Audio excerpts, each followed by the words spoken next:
Всем привет! Сегодня вы увидите уникальный выпуск из Хайяна. Ну что, поехали!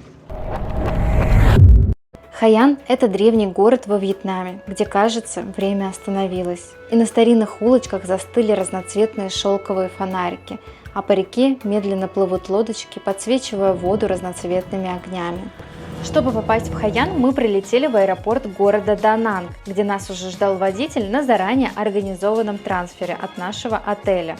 За 40 минут мы проехали 40 километров и оказались в нужном месте.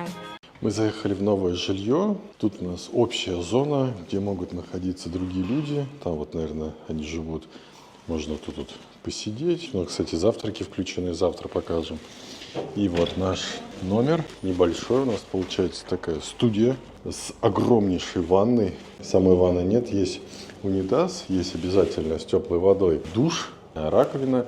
И тут у нас телевизор. Большая кровать 2 на 2, как обычно бывает в Азии, да, красивая картина. Еще можно подглядывать за тем, как кто-то моется, жалюзи можно опускать. Чашки есть, можно посидеть, чайник есть, и еще есть холодильник. У нас еще небольшой балкон, правда тут у нас видите, и стена. Но зато если посмотреть налево и посмотреть направо, то можно увидеть соседскую комнату. Поселились мы в довольно необычном месте. Это не отель, а вилла, где на первом этаже живет сама хозяйка, а на остальных этажах живут гости виллы, что делает атмосферу проживания домашней и уютной. Каждое утро хозяйка сама готовит всем вкуснейший завтрак на своей кухне. Тут много зон для отдыха и работы, а на последнем этаже есть бассейн. Он небольшой, но в принципе достаточно для того, чтобы искупаться, полежать на шезлонгах, да, когда будет солнце. И посмотрите, какой прекрасный вид тут открывается. Вон там вот уже совсем рядом с нами есть рисовые поля. По ним мы тоже погуляем обязательно. В жилье у нас включены завтраки, и, что классно, готовит сама хозяйка. Вот у нас мы заказали нам яичницу с булочкой вьетнамской. Она горячая, хрустящая. Невероятно вкусно пахнет. Завтрак входит в стоимость. И вот готовит сама хозяйка. Причем яичница не подгорелая, как обычно бывает в Азии. Это очень большой плюс. Арбуз идет бонусом. Причем жилья в этом городе очень много, именно с бассейном, с такими зонтиками. Все оформлено достаточно красиво, видите, очень много зелени. Причем вот примерно вот такой вот номер стоит 1000 рублей в день. Причем объявлений достаточно много. Можете запомнить, это у нас Blessing Villa. Причем тут сейчас я спросил у хозяина, больше половины свободно мест. Представляете, о таком в Паттайе, допустим, или в Пхукете можно только мечтать. В этом же жилье можно арендовать такой байк, типичный вьетнамский, Airblade 125 кубиков. В принципе, его достаточно, да, чтобы вдвоем ездить. И еще самое, что интересное, и, насколько я понял, только в этом городе такое возможно, практически в каждом районе можно арендовать вот такие вот велосипеды. Они, конечно, далеки от супер удобных, да, тут нету 17 скоростей, как я привык, тут одна скорость, зато у вас будет корзинка, ну и достаточно большое колесо, чтобы любую яму переехать. Сейчас попробуем на них покататься, потому что в самом центре города на мотобайке нельзя кататься, только на велосипедах или пешком гулять. Ну что, мы, конечно-таки, на велосипеде. Велосипеды, конечно, не самые удобные. Маша пытается приноровиться. Сегодня покатаемся на велосипедах, а завтра, возможно, арендуем байк, чтобы побольше объять. Ну а так, улочки этого города местами, видите, очень и очень узкие. Мы сейчас едем в самый центр. За пределами старого города движение вполне себе спокойное. Вдоль протекает красивая речушка небольшая, где вьетнамцы пытаются что-то поймать. А также вдоль дороги огромное количество различных кафешек, где можно что-нибудь поесть локальное, а также попить вкусный кофе. Размеренная, спокойная жизнь.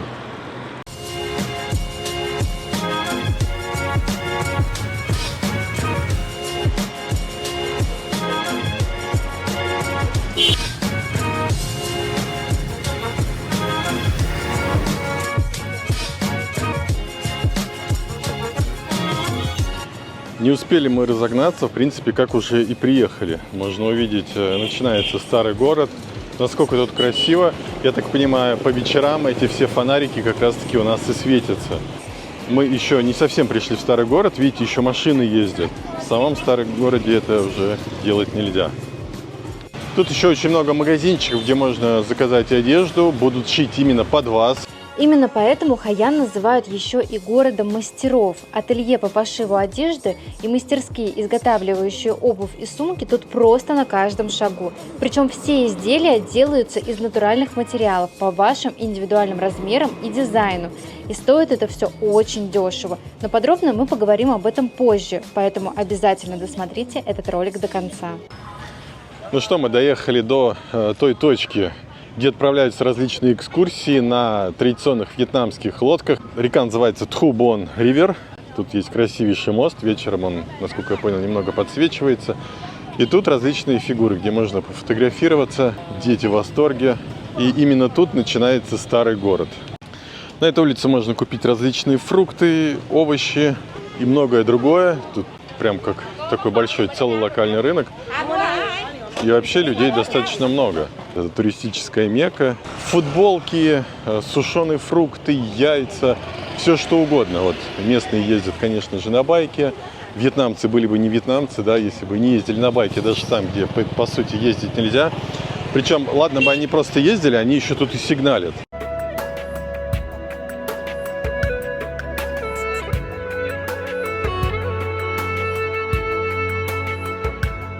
Ну что, тут невозможно просто пройти, ничего не купить. Мы обязательно купили футболки. Я купил футболку, вьетнамская тематика, и Маша купила. Не только футболку, но еще и платье. Невозможно пройти мимо, тебя подзывают. Тебе что-то понравилось, ты смотришь. Потом говорят цену, допустим, 300 тысяч донгов. Ты такой, ну нет, сомневаюсь. Они такие, твоя цена, твоя цена. И называешь какую-то цену, думаешь, что от тебя отстанут. Тебе говорят, хорошо, забирай. И тебе приходится заплатить. Но эту футболку я взял осознанно, потому что действительно мне нравится бanh ми. И стоила она всего лишь 100 тысяч донгов. На самом деле здесь есть очень много всякой классной стильной одежды из натуральных материалов, поэтому с собой одежду можно вообще не брать. То есть вот этот костюм выглядит очень здорово. Например, вот этот вот костюм вообще офигенно. Платье я купила себе всего лишь за 250 тысяч донгов. Это примерно 800 рублей, наверное. В общем, огромное количество различной одежды, а также вьетнамские фонарики. Миллион различных фонариков, причем самое интересное, они сделаны из шелка. Представляете? Все светятся, но мы еще вечером их обязательно покажем. Если вы проголодались, можно приобрести вот эти вот булочки, которые вьетнамские водители часто рекламируют по улицам, а также есть красивейшие кафешки. Эта кафешка у нас с вермишелью. Особенность ее в том, что вы будете сидеть не просто в какой-то заурядной кафешке, а с красивым видом на реку. Видите? Огромное количество фонариков. Получается, тут полноценный овощной фруктовый рынок. Честно говоря, для меня это новость, потому что мы смотрели различные другие видео про этот город. И вот именно в старом городе мы не видели, что находится рынок.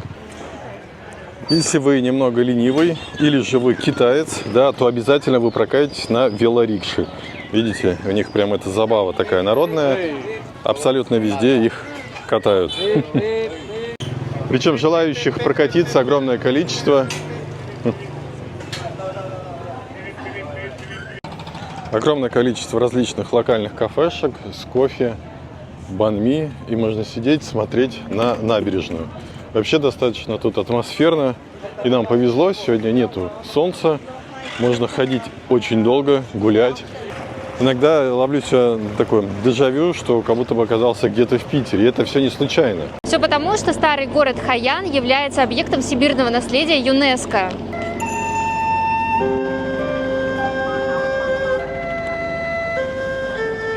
Как раз и центр Санкт-Петербурга тоже является объектом всемирного наследия ЮНЕСКО, поэтому дежавю мое не случайно.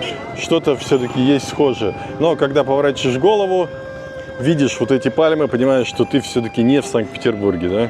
Город просто безумно атмосферный. Здесь хочется фотографировать и снимать видео просто на каждом уголочке, потому что с одной стороны красивые лодочки с пальмами традиционные, с другой стороны красивые вот эти вот дома, проезжают велорикши и красивые девушки в традиционных вьетнамских костюмах, плюс еще тут красивые туристы, концентрация красивых людей тут просто какая-то невероятная. И хочется еще на рынке все побежать, рассмотреть, купить себе миллион сувениров, потому что очень хочется забрать с собой домой частичку этого города.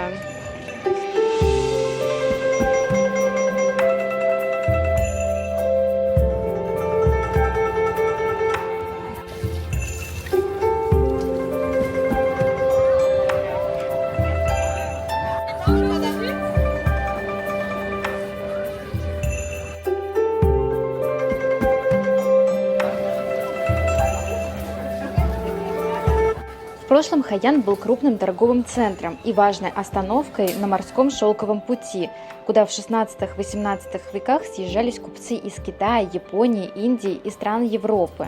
Сегодня дома, улицы и здания города практически не изменились с той эпохи, и тут мы можем буквально окунуться в прошлое и увидеть интересную смесь архитектур, где китайские пагоды, японский крытый мост и французские колониальные здания очень гармонично тут существуют. Место действительно удивительное, уникальное. Ходишь и наслаждаешься, как будто бы в какой-то музей попал. Огромное количество различных мест с картинами, которые можно посмотреть, изучить и даже купить. Еще хотел сказать по поводу погоды. Погода, вот сейчас мы приехали, получается, конец февраля, начало марта, очень комфортная. То есть это не Дананг, когда мы были в январе, было достаточно прохладно, а сейчас вот очень хорошо. Не жарко, не холодно. Мы гуляем, наверное, уже, не знаю, час. Пешие прогулки, ни разу не вспотели, дышится очень хорошо. Еще мне очень нравится, что тут все сделано в едином стиле. Сохранена такая вот концепция старого города. Даже Крокс, да, они могли, по идее, сделать все современное, красивое, да, обустроить. У них бы денег точно хватило. Но нет, видите, все в таком вот старинном стиле. И огромное количество макашниц. Мы вот решили попробовать манго кейк. Выглядит очень вкусно. Камон. Попробовали очень странное лакомство. Здесь получается рисовая мука, но она как будто немного сырая и безвкусная. А внутри орехи, ну я так понимаю, с сахаром и, видимо, с манго. Но, честно говоря, именно вкус манго я вообще не почувствовала. На самом деле манго там в итоге и не было, и оказалось, что манго-кейк, манго-то и нет. Посмотрите, через реку находится еще продолжение старого города. Пройти дальше еще продолжение старого города. И еще параллельно этой улице находится 2 или 3 или 4. Это все старый город. Очень много всего. Сюда действительно стоит приехать, особенно если вы останавливаетесь где-нибудь в Дананге. Всего 30 километров от Дананга, и вы оказываетесь просто в каком-то старинном Вьетнаме. А вот если пройти еще совсем чуть-чуть, то уже можно видеть тоже манго-кейк, но он выглядит уже совершенно по-другому. Ой, кукуруза. Ну и, конечно же, маленькие вьетнамские стульчики, на которые садишься, и колени выше ушей. Посмотрите, какие есть узкие улицы, где вот буквально, ну, наверное, 2 байкера уже не разъедется. И рядом находятся красивейшие места, где можно что-нибудь перекусить. Просто, ну, красота. Невероятно.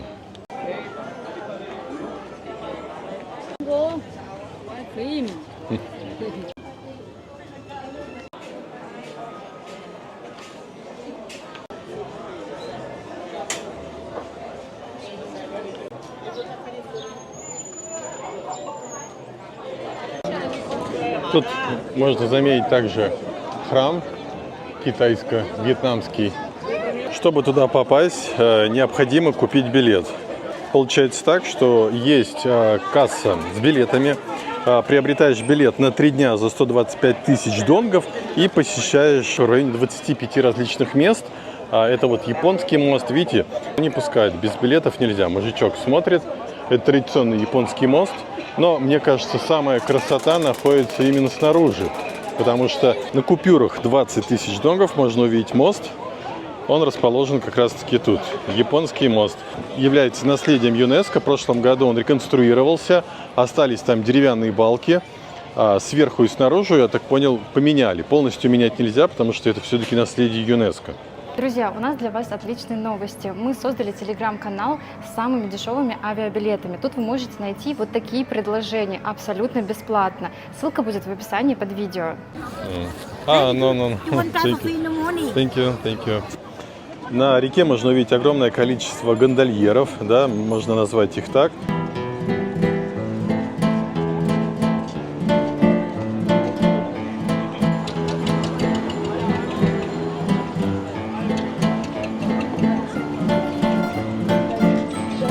Ну а так можно увидеть, что людей много. Практически вот на каждом метре этого старого города не пройти, не проехать. Тут попадаешь в настоящий рынок, огромное количество макашниц. Ой, это, по-моему, сайкрок и сан, колбасы китайские. Hello. В общем, еды тут много. Полезной еды, правда, не так много. Хотелось бы, может быть, какой-то супчик, но это тут есть. Решили остановиться в этой кафешке. Очень все красиво. Ну и цены очень, считаю, что низкие. 40-45 тысяч донгов. Для такого места красивого рядом с рекой это просто сущие копейки, мне кажется. В Хайане есть блюдо, которое можно попробовать только здесь. Оно называется каолао. Здесь рисовая лапша, но она немного необычная. Видите, она такая желтоватая. Дальше здесь такие ломтики свинины, такие тоненькие. Конечно же, здесь есть проростки сои, еще немного салата.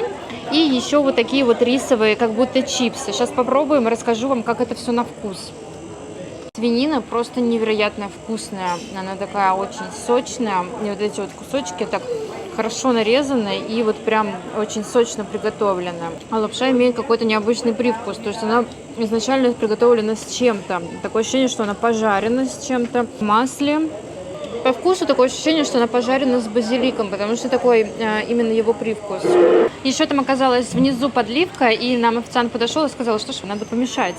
Мы в итоге помешали, и вкусно очень оказалось. И самое главное, что это блюдо стоит всего лишь 45 тысяч донгов, то есть такая достаточно большая порция, даже Паша ей наестся. В этом месте очень много рыночков, такое ощущение, иногда попадаешь как будто бы обратно в Таиланд.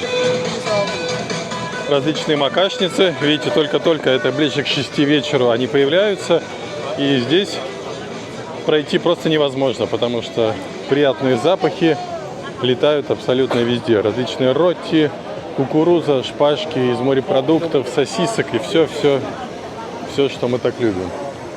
Даже пицца есть какая-то, рисовая. Случайным образом увидел тут Машу, оказывается, она тоже тут что-то продает. Штука, которую я держала, она просто невероятно тяжелая, поэтому если увидите такую бабушку, которая продает вам фрукты, обязательно купите у нее что-нибудь. Цена будет 100% завышенная, но все равно, как в качестве помощи бабушке можно. Хотели сделать красивую фотографию, и женщина, которая заведует этим лотком, сказала: а ну-ка плати, 20 тысяч донгов стоит фотография. А, там стульчик вот как раз. Один такой фонарик стоит 150 тысяч донгов. И теперь можно фотографировать Машу, хоть 100 тысяч фотографий сделать. В принципе, ровно столько мы сейчас и будем их делать. Мамуй. Мамуй? Видите, тут не сайкрок-сан, а мамуй. Ну, научили. Thank you. Сейчас возьмем одну штучку, стоит всего 30. Научили. Thank you. Сосиска, которую я купил, достаточно вкусная. Она не острая, как принято в Таиланде, сайкрок-сан, а даже немного сладкая. Поэтому советую. Тут еще рядом есть ярмарка. А вечером тут она полностью заполняется. Видите, вообще не пройти. А можно купить, как и полагается, всем азиатским рынкам. Видите, и Гуччи, и Луи Виттоны. Все что угодно тут можно купить. Конечно, это будет не Гуччи и не Луи Виттон. Давай, тут рядом сразу же переезжают блины. Видите, нас чуть не задавили. В общем, суета продолжается. Женщины везут свою провизию, точку ставить куда-то дальше. Видите, блины переезжают. Как и полагает всем вьетнамским мороженщикам, стучат, привлекают внимание. Рынок на самом деле бесконечный, можно там идти, ну вообще не знаю, мне кажется, километр. Ни конца, ни края. Огромное количество всего, чего угодно, но он достаточно красивый, потому что тут наверху у нас все те же красивые фонарики. Я думаю, после того, как зайдет солнце, они все будут светиться. А особенно красиво, если немного пройти в сторону от основного рынка. Посмотрите, какие тут красивые у нас здания стоят. Там вот был платный храм, а вот тут можно и бесплатно зайти. Красота, видите, такой алтарь тут есть. Подношение в виде цветов. Смотрите, тут у нас богиня милосердия Гуайнинь. Мы сейчас находимся на островке Анхой, видите, да? А старый город считается рядом, то, что находится. Но, честно говоря, выглядит все тут примерно так же, как и именно в старом городе. Красиво и много людей.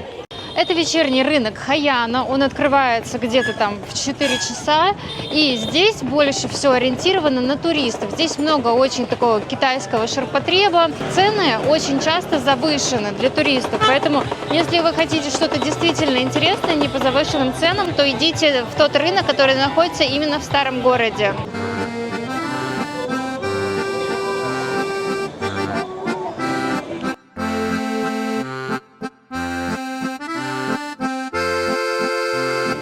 Мы только что были на рынке, банми стоило 50 тысяч, 40 или 50 Еще тысяч в 60. разных местах, а где-то и 60. Во дворы просто хотели пройти, где нету людей, просто прогуляться. И тут, посмотрите, местные уплетают банми прям за обе щеки. Нам даже дадут бесплатно. Little. Because I very like banh mi. Все смотрят на мою футболку, я же люблю бanh mi. Учитывая мою футболку, мне дадут бесплатно бanh mi. Так что выгодно покупать такую футболку. На самом деле банми дают бесплатно мне, потому что я красиво выгляжу. Thank you very much. If you're tired, you come back my spa. Окей. Happy hour, buy one get one. В общем, сюда надо приходить, если вы хотите получить бесплатный бanh ми, а потом вернуться сюда за хорошим массажом. Там у них по ходу дела просто что-то вроде корпоративчика такого. И они решили нас тоже угостить. Но мы пообещали обязательно прийти туда и сделать массаж. Там покупаешь 1 час и 2 час бесплатно, либо 2-му человеку бесплатно. Но на самом деле там цена завышенная чуть-чуть. И по сути получается то же самое, что ты не покупаешь по акциям. Впервые ем бanh ми с яйцом и зеленью, и это достаточно вкусно. Удачно мы зашли на корпоратив массажного салона. Можно увидеть, вот у женщины можно купить фонарик, такая картонка, внутри получается свечка. И потом можно его здесь вот таким вот образом запустить.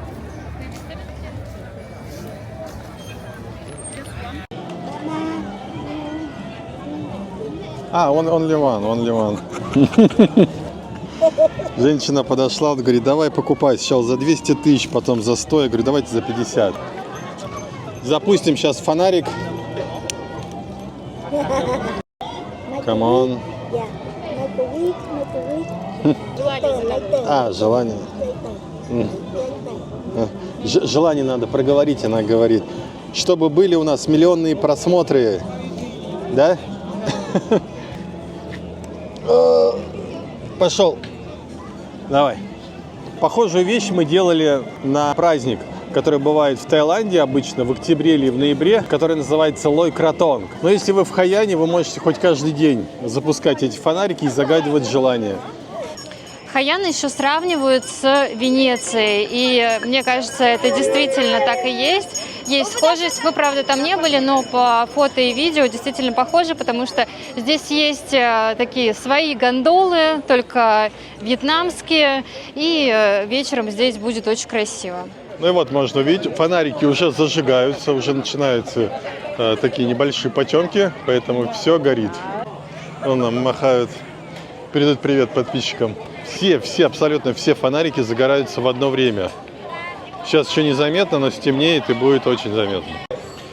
А молодежь тем временем играет в карты. И получается, что там, где мы спокойно ходили днем, тут уже просто огромные ряды. Тут уже просто не пройти. Представляете, ярмарка просто образовалась в самом старом городе. Тут уже, конечно, не пройти. Приходится нагибаться, чтобы проходить. Если вы захотите взять какие-то сувениры, вот именно тут их просто невероятное количество. Мы уже накупили штук, наверное, 5 или 10, потому что хочется именно с этого города привезти домой много всего.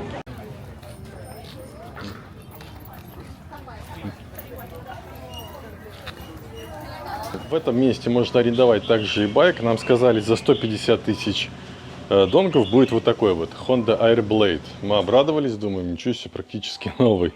Но оказывается не этот байк, а привезли вот этот байк. Он далеко не самый новый, как можно увидеть. Тут от силы, наверное, 110 кубиков. Но, в принципе, нам на один день просто нужно очень много локаций показать, посмотреть, поэтому мы взяли байк. Ну что, едем снимать Хойян.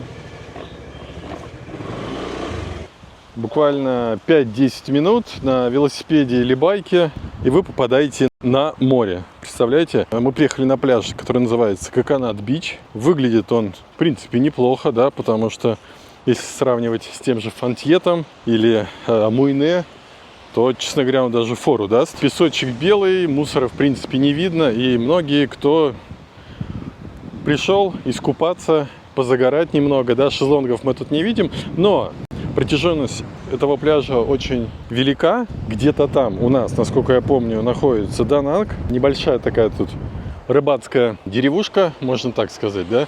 Но чуть-чуть дальше пройти, там огромное количество шезлонгов. Возможно, мы туда сейчас еще поедем. А тут, смотрите, какая-то огромнейшая труба, по которой можно пройти. Мы сейчас это сделаем, чтобы оценить чистоту воды. Самое, что приятное, что тут нету огромных волн. Помните, как мы видели в Фантьете или Муйне, там прям целая головоломка, ну и в том же Дананге, да?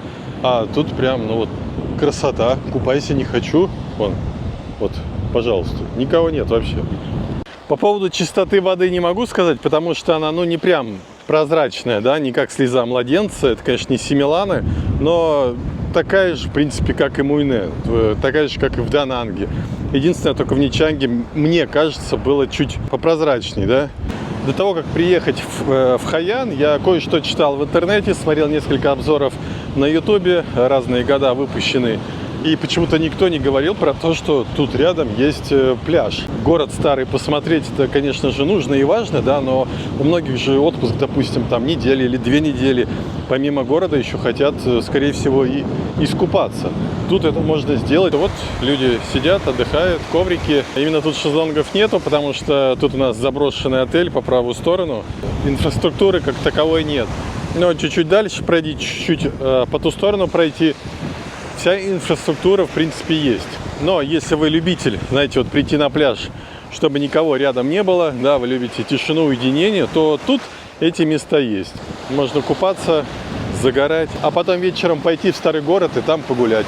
Еще тут есть такие вот счастливые собаки.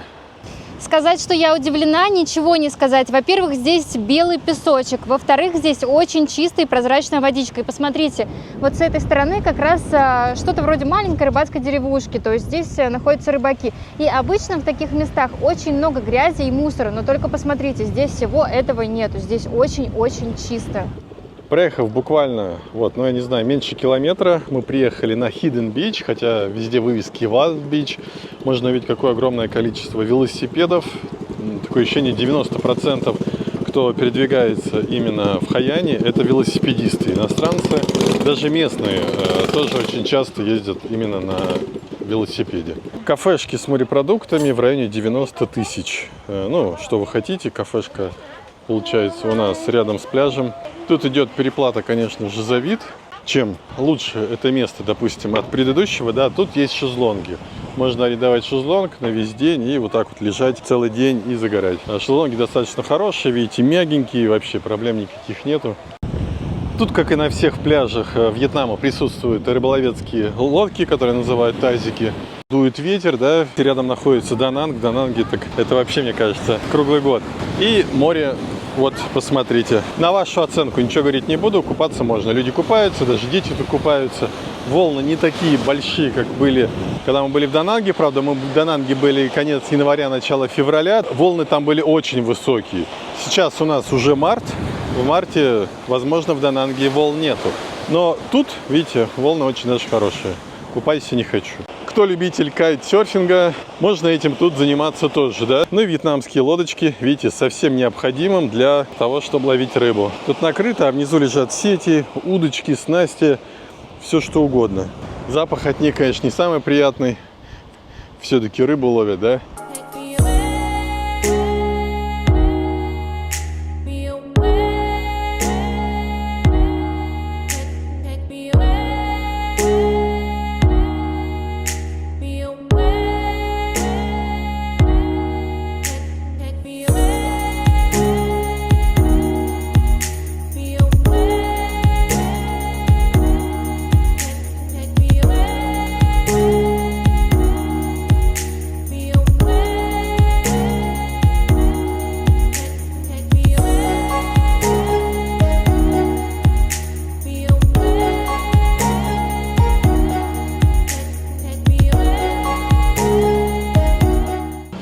Самый развитый пляж называется Анбанг Бич. Тут, конечно, очень много людей, различные кафешки. Смотрите, там морепродукты есть, причем можно увидеть, что они все живые пока что.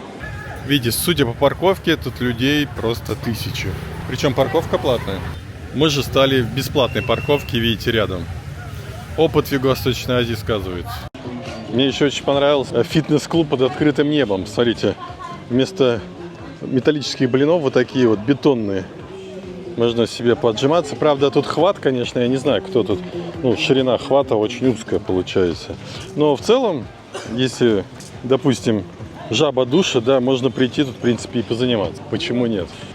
Возможно, задумка была, как в Калифорнии, под открытым небом фитнес-клуб сделать, да, но это для вьетнамских мужчин, которые очень маленькие, им, возможно, это все подойдет.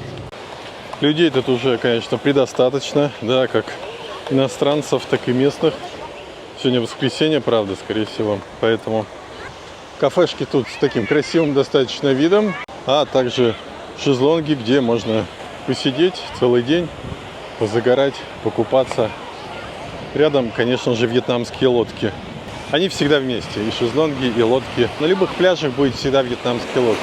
Да, людей тут, конечно, много, и самое, что удивительное, тут имеются большие волны. Но у меня такое ощущение, что тут вода немного чище. Ну и самое веселое развлечение у вьетнамцев — это кого-нибудь закопать в песок. Очень многолюдный пляж. Мы даже туда идти не будем, потому что там вот вообще не пройти. Очень много людей, очень много шезлонгов. Такое себе. Возможно, много людей из-за того, что имеется вся инфраструктура, да, огромное количество кафешек, хорошая парковка, огромное количество шезлонгов, да, которые, возможно, кому-то очень важны, а кто-то вот просто вот так вот ложится и все. Ну и поход тут очень пологий, видите, можно пройти там метров 20-30 и будет там по щиколотку или даже по бедра. Решать вам, какой выбирать. Как по мне, вот второй пляж был, по-моему, самый хороший. Ну а сейчас мы снова едем в старый город, чтобы показать вам настоящее волшебство ночного Хайяна. Мы продолжаем восхищаться хайянскими кафешками. Вот сейчас заехали под таким названием. Она необычная и уникальна тем, что, во-первых, тут красивый интерьер, достаточно свободно, просторно, нет вот этих маленьких стульчиков. Но самое главное, тут вид. Посмотрите, вы ходите и сидите с потрясающим видом на реку. Ну это же вообще просто что-то с чем-то. Причем цены вполне себе доступные. Фобо стоит 49 тысяч донгов. Ух ты, какой мост красивый. И сидишь, наблюдаешь. Вообще красота. Маш, как тебе, красиво? Да. Если присмотреться, можно увидеть там надпись Hoi An Memories Land. Хайян Мемори – это красочное вечернее шоу под открытым небом. Это большое театральное представление с музыкой, танцами, светом и спецэффектами, которое идет на огромной сцене, где участвуют более 500 артистов. История рассказывает о прошлом Хайяне, про торговлю, культуру, любовь и традиции, и является одним из самых впечатляющих шоу во Вьетнаме. Заказала себе ми-гуанг, обычно это суп, но у меня здесь оказалась просто лапша и чуть-чуть как будто какой-то подливки с очень вкусным мясом, хорошо вываренным. Конечно же, здесь рисовая лапша, сразу же мне уже положили различную зелень и еще даже добавили сюда креветочки. И, конечно же, еще здесь арахис, потому что это визитная карточка вот этого блюда, там всегда кладут арахис. Очень-очень вкусно, неважно, это суп, не суп, всегда это вкусно, а главное красиво. Причем таких кафешек очень много. Вдоль набережной можно сесть, посмотрите, посидеть с таким очень симпатичным видом. Какие-то кафешки полностью пустые, а какие-то прям сильно переполнены. В чем разница, непонятно, но зато очень красиво. Нас привлек внимание этот красивейший мост и тот маленький островочек, который находится напротив. Сейчас попытаемся перейти по этому пешеходному мосту. К нашему удивлению, на мост просто так пройти нельзя. Видите, стоит 600 тысяч донгов на одного человека, VIP 1200.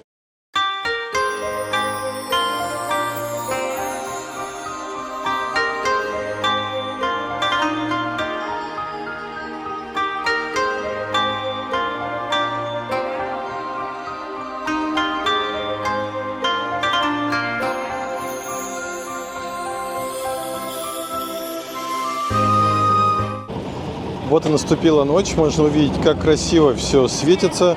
Видите, по вечерам тоже продолжаются активно экскурсии, кататься по такому вечерне-ночному Хайяну. Все очень красиво переливается. Как на самой реке, так и со стороны старого города. Видите, как красиво все. Огромное количество фонариков, и все светится. В вечернее время тут прям особая атмосфера получается. И такое ощущение, что люди тут вот прям неиссякаемый поток, они все время прибавляют и прибавляют. потому что действительно очень красиво и невероятно. Все фотографируются, снимают видео.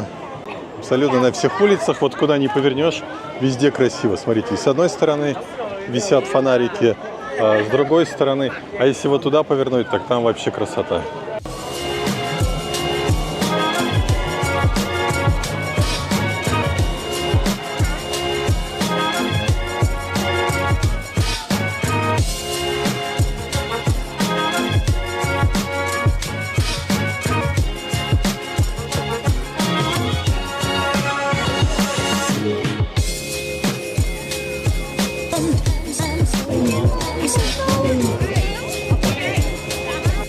А еще в Хайяне очень много пуделей. Такое ощущение, в каждой второй кафешке или магазинчике хозяева держат вот таких вот пуделей.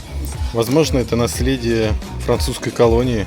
Ну а я зашла в магазинчик, где делают обувь по вашим индивидуальным меркам. Вот таким образом делаются замеры, причем обоих ног. До этого я уже выбрала ткань и дизайн моей будущей обуви из тех, что были представлены. И буквально завтра я уже приду забирать свою новую обувь. Причем стоимость изготовления составила всего лишь 650 тысяч донков, то есть всего лишь $25 за обувь с натуральной кожи по вашим индивидуальным меркам и дизайну. И чуть позже мы покажем, что получилось. В некоторых кафешках очень интересное меню, смотрите. Можно вот так вот покрутить, повертеть, нажать и посмотреть, из чего он состоит. Очень интересно.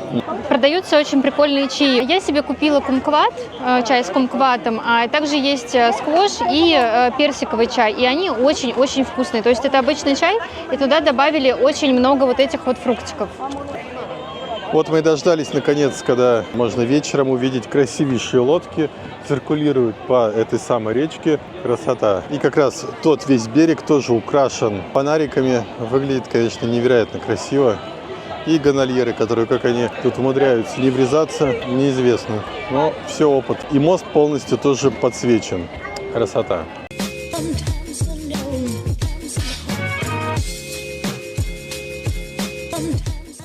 Мы с Машей уже задумались, может быть, действительно на лодочке прокатиться, но оказывается, смотрите, тут целая очередь, чтобы прокатиться. Вы представляете? То есть лодок не хватает, гондольеров не хватает. Очередь, человек 50, наверное, стоит. А если действительно присмотреться, лодок, очень много. Такое ощущение, тут сотни лодок друг между другом катаются.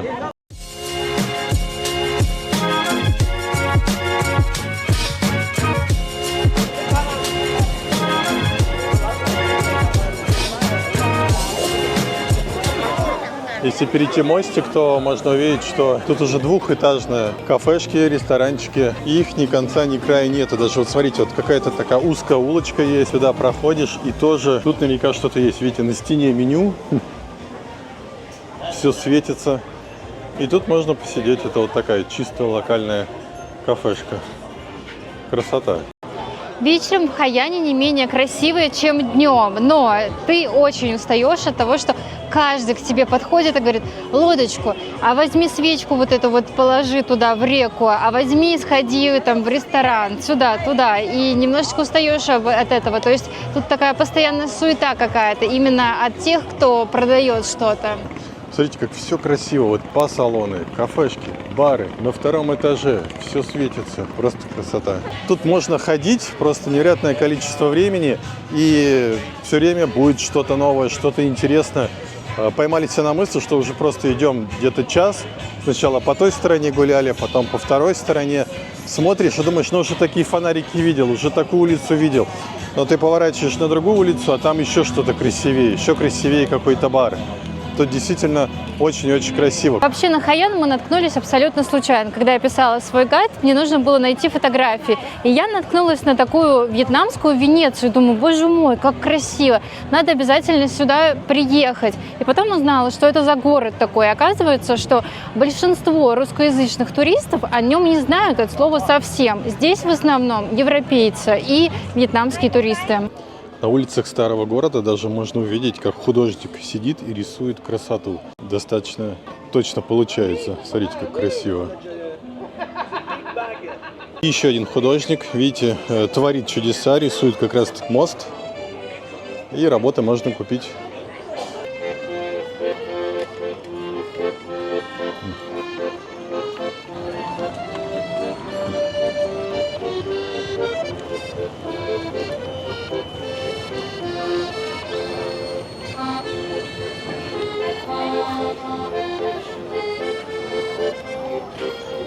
понимаю, почему практически в каждом отеле в Хайане есть велосипеды, которые вы можете арендовать абсолютно бесплатно.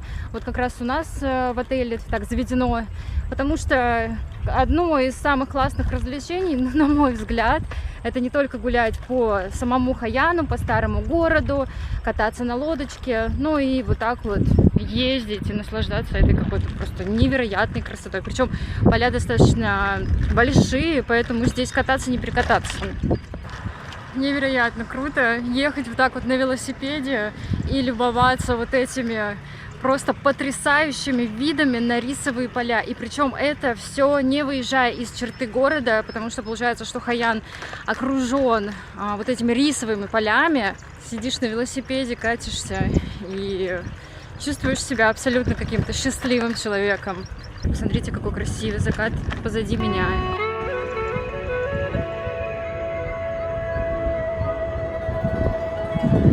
Пока каталась, куда-то повернула не туда, и смотрите, что нашла. Очень красиво.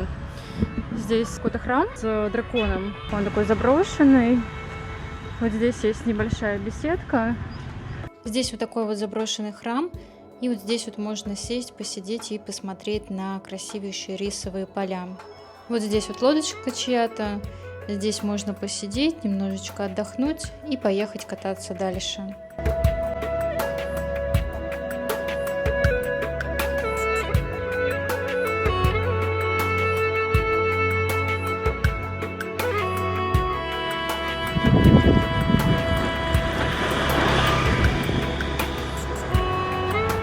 По вот этим дорожкам, где ездят на велосипеде, также ездят на байках, и это прям как проезжая часть. Еще что хочется добавить, это что на Бали есть специальные экскурсии, как прогулки по рисовым полям, тоже на велосипедах. То есть там ездит много байков, и ты как бы особо на велосипеде не покатаешься, потому что тебя просто постоянно будут везде сигналить, и ты будешь мешать дорожному движению. Понаслаждаться вот этими красивыми видами не получится. А здесь прям невероятно здорово. То есть ты берешь самостоятельно вот этот велосипед в своем отеле абсолютно бесплатно и едешь просто тоже самостоятельно, без всяких экскурсий. Можешь один, можешь там в компании, можешь пешочком тут пройтись, на байке проехаться. Ну, просто невероятно. Если вот вы всегда мечтали вот так вот прокатиться, то не обязательно ехать на Бали. И смотрите, есть еще жилье, которое вот прямо как на Бали, с видом на рисовые поля. И там как раз можно вот там внизу бассейн, можно плавать в бассейне и любоваться на вот эти вот красивейшие рисовые поля. И что самое классное, здесь еще вид на закат. Такая вот вилла стоит 1 230 донгов за одну ночь. Эмоции, когда катаешься по рисовым полям, конечно, сумасшедшие. То есть у тебя получается в Хайане есть и старый город, и море, еще и рисовые поля. То есть сюда приезжать на 1-2 дня, мне кажется, это неправильно. Можно спокойно сюда приезжать на неделю, и у вас будет просто на каждый день куча каких-то интересных занятий. А вот как это все выглядит с квадрокоптера.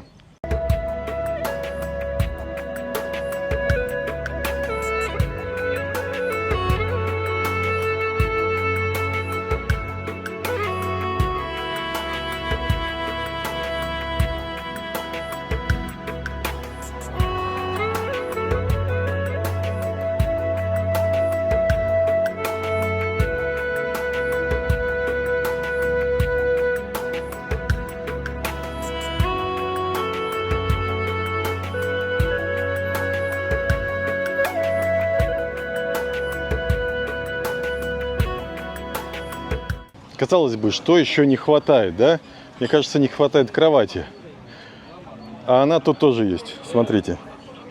Прям в рисовых полях находится кафешка, где есть вот такие вот кровати. Можно заказать напиток, лечь и полежать, посмотреть на красивые рисовые поля. Ну вот все сделано для того, чтобы отдыхать. Поэтому ехать в Убуд просто не обязательно. Видите, все лежат, отдыхают. Также есть места для того, чтобы посидеть немного в прохладе, потому что иногда бывает днем очень и очень жарко. Мы решили прокатиться на лодочке, еще на кокосовых лодках. Для этого нужно ходить по набережной в старом городе и там, где стоят лодки, торговаться с местными. Цена начинается где-то от 250 на одного человека, даже от 350, то есть на двоих в районе 500-600 тысяч. Но мы договорились 380 тысяч на двоих. Торговались до последнего. Да, Выторговали целых 120 тысяч тонгов. да. На этой лодке нас доставят до специального места, где на кокосовых лодочках нас покатают. Мы ни разу это не делали, потом будет интересно. Самое что приятное, мы вдвоем едем во все лодки, в то время как в других лодках набивалось по 10, по 20 человек. Представляете, скидку выбили, еще едем на двоих в лодке. Смотрим вот на такую красоту. На воде, я так понял, у вьетнамцев так же, как и на дорогах. Смотрите, как подрезает лодка. Обратите внимание, висят фонарики, вечером они все светятся и приезжают местные лодочки. Хоть мы из Питера и на лодках катались очень часто, да, но именно в Хайане это, конечно, вообще другие эмоции. И видите, лодка одна на двоих, это вообще здорово, потому что в Питере катаешься в трамвайчиках, где сидят куча других туристов, и это не то. Тут все-таки это стоит своих денег, скорее всего. Можно увидеть те самые кафешки, где мы вчера и сегодня обедали с красивым видом. И прямо по курсу как раз-таки этот загадочный мост в виде полумесяца.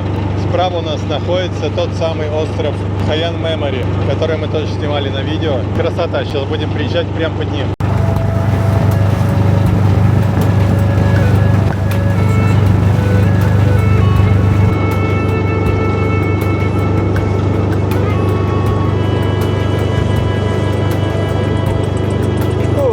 Все, мы приехали к лодкам, тем самым тазиком, их называют коконат-бот, кокосовая лодка. Честно говоря, из кокосового там такое ощущение. А, да, кокосовое плетение на самом деле. При посадке на лодку дают вот такие вот интересные вьетнамские шляпки. И можно увидеть, как иностранцев возят в этих тазиках.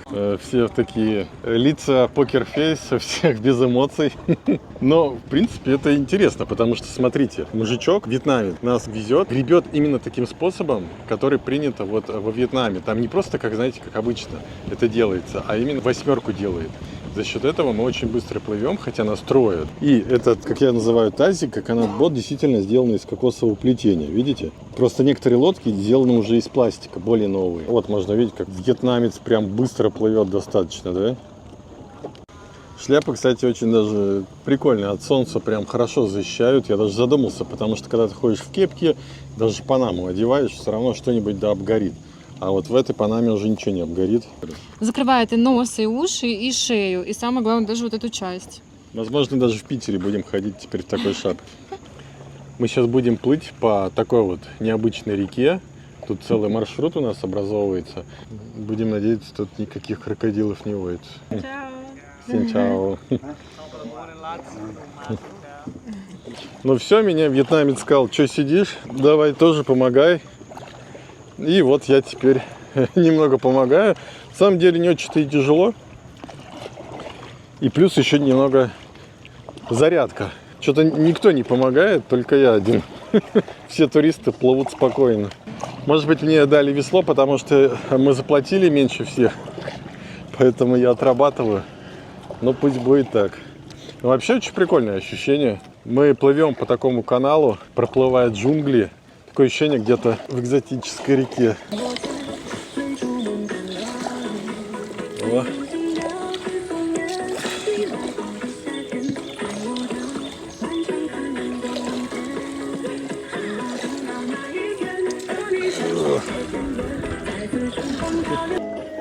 Нам насадили такие штучки, сказали сейчас сделать фотографии. Выглядит необычно, но мы не поняли, что это. Он сказал, хотите вас, свин, покачаю? Мы говорим, давай. А сейчас нас начали крутить.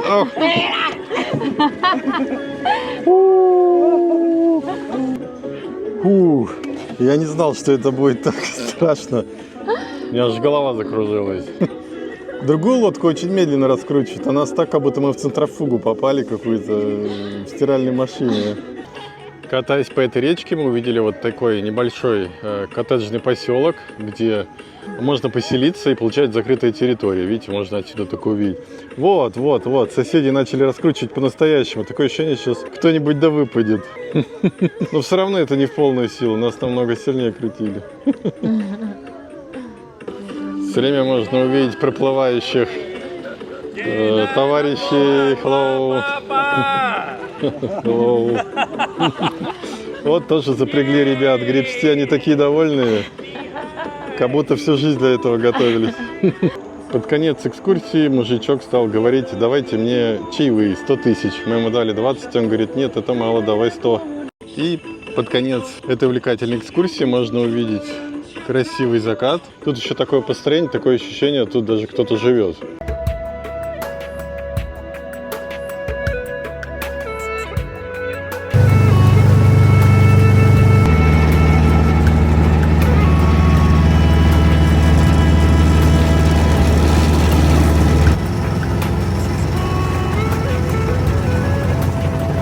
Ну и напоследок я побежала скорее за своей новой обувью. Ну и вот что у нас получилось. Посмотрите, вот какая обувь из натуральной кожи.